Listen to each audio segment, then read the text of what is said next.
Welcome to the Nate Stowe Show, episode 14. I'm your host, Nate Stowe. Today we got a couple of topics here. We're going to start with how long does it take to lose weight? I get asked that on a regular basis.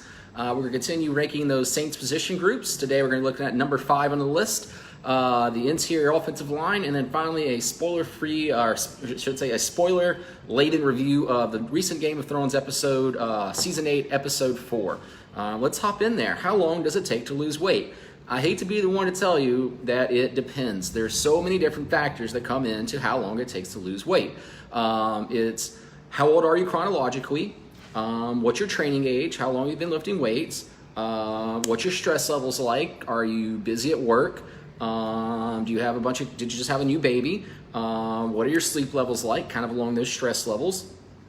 What's your commitment to your nutrition? Where are you at now? What can you commit to doing? What's your schedule for working out? How often can you put into it? So many different variables. I wish we could punch into this formula and say, hey, if you're in a 3,500 calorie deficit, that's a pound a week, and we'll lose 1 pound a week. It just can't be done. I've seen some folks lose it faster. Heck, we're not even talking about hormonal profiles.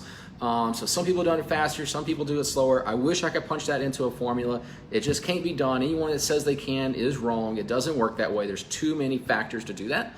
What I can do is tell you that these are the healthy habits. These are the habits that do lead to weight loss, and that if you stick to them and you're consistent, you will lose weight. It's called the law of thermodynamics, which just means if more calories go out than that come in, you do lose weight eventually. The trick is just to stick to it long enough to allow that law to take over. And the law of thermodynamics is like the law of gravity. It's a law. There is no debating. There is no theory. It is. But we can't just punch it into this formula and say, hey, 7,000 calorie deficit a week equals 2 pounds a week and 8 pounds a month. You just can't do that.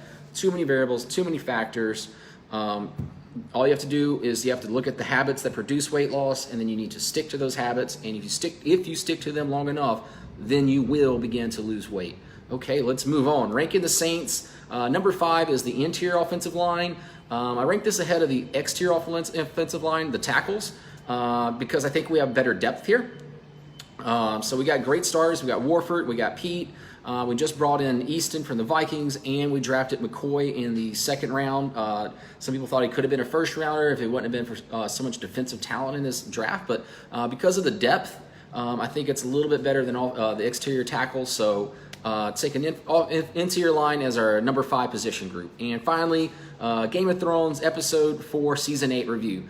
Overall, I thought it was one of the better episodes in a while. Some people actually died. They're back to people in small rooms talking about big ideas. Tyrion's really, really like running the show. Varys has got something to do. My biggest complaint, though, is when Dany goes up with her tiny army of like a half a dozen people outside the gates, and Cersei's up there with like 20 of those big-ass crossbows. She should have just killed him right then. That'd have been the end of the war. That'd have been more in line with character for Cersei. It'd been more in line with like what the show's done in the past. They could have gone to like a whole nother power play with Jon and whatever in the north and the south. I don't know. But why she didn't just kill her with a big-ass crossbow, I don't know. Because we just saw him hit a dragon a mile out in the sky flying. We saw him destroy an entire fleet with one big-ass crossbow. Surely they could hit them 100 yards out. So that's just me. I don't know.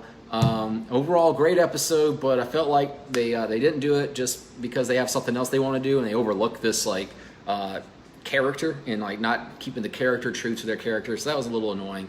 That's it, y'all. I'll be back on Friday. What up, Casey?